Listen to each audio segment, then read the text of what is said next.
And good day. My name is Kent Barnes, and I have the pleasure of being the superintendent of schools for the Holly Area School District.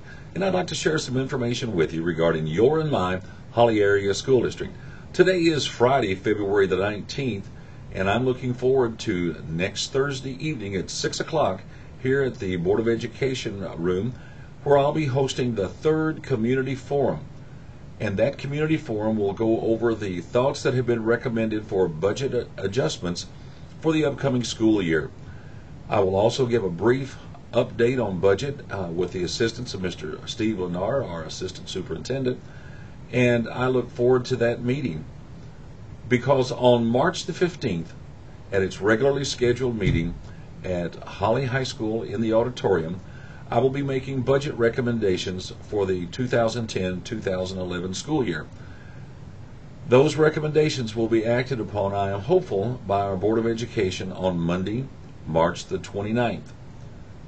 And what is interesting, during this last week, I've had a renewed interest in budget, and I really appreciate everyone.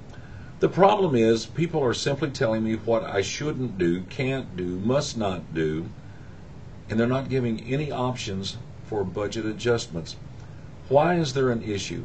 I've got some notes that I would like to look at so I can be sure and tell you exactly the accurate information.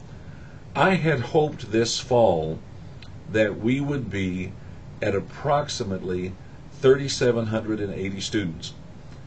Our February count, unfortunately, was 3,790. That was a head count. That's not FTEs or full-time equivalents. The full-time equivalence is probably 3,783. So essentially, we are already at my projection for next fall. And so what I've had to do is to reduce my projection for next fall by another 20 students.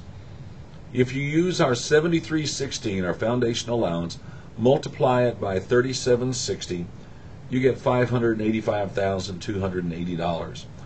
Our special ed millage, our PA18 reduction because of declining property values, will be approximately $300,000.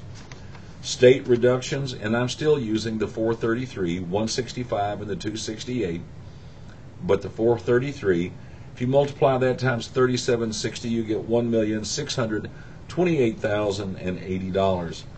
There are some contractual obligations that will result in $410,000, and then the retirement rate change of 2.47%. But in actuality, as far as dollars, it's almost a 15% increase, comes to $494,000. And people have asked, how much input do we have into the state's increase into the retirement system?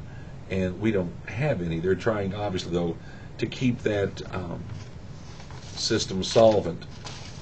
Well, have we lost students in the last few years? In fall of 2007, we had 4,053 students. In the fall of 2008, we had 3,947 students. And in the fall of 2009, we had 3,841. From February 2008 to February 2010, we have lost 277 students. Now, the aspects that I mentioned a while ago come to about $3.4 million. For me to balance the budget and not recommend going into fund equity, I would have to find $3.4 million. I am hopeful the Board of Education will dip into fund equity somewhat, but the bottom line is we can't use it all. If you use it all, we have nothing, no way to replenish it. By the by, too, several people have asked about the projections of student population. We use two firms that are approved here in the state of Michigan. Mr. Lennar has a PDF file of those projections, and if anybody would like that, now we're not going to reprint all of them, but we'll be glad to send you the PDF file for your review. So please continue to share your thoughts, but don't just continue to send thoughts on what can't be done, what shouldn't be done, what must not be done, without giving additional options on what can be done to offset these dollars. It's a difficult time simply because of this. In past years, I've always felt I had a rabbit I could pull out of the hat or an ace up my sleeve. I don't have any rabbits. I don't have any aces. One person asked me, why didn't I go ahead and lay off people at Christmas time? My heart got the best of me because I could not bring myself to laying anyone off at Christmas. Now, I didn't do ourselves any favor. The dollars, the budget is still there. But I just couldn't bring myself to do that at Christmas time. Also, why are we making these recommendations now as opposed to a couple of months down the road? Couldn't things change? Obviously. Between legislative actions and other items, there could be changes.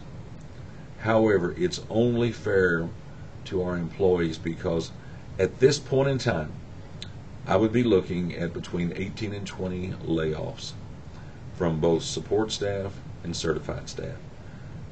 And that number may very well increase. It's only fair to let people know if it impacts them so that they can make plans as needed. So I really didn't have a lot of good news during this podcast. If you received this prior to Friday evening's basketball game, it is the Hall of Fame game. And the basketball team of 1959 is being respected and entered into the Hall of Fame. So if you have an opportunity, would like to stop by and see high school athletics and also see the Hall of Fame induction ceremony, I would most assuredly encourage you to attend our high school tonight. In any event, I look forward to seeing you again soon regarding your and my Holly Area School District through this means of a podcast. May you have a great rest of the day and a great upcoming weekend.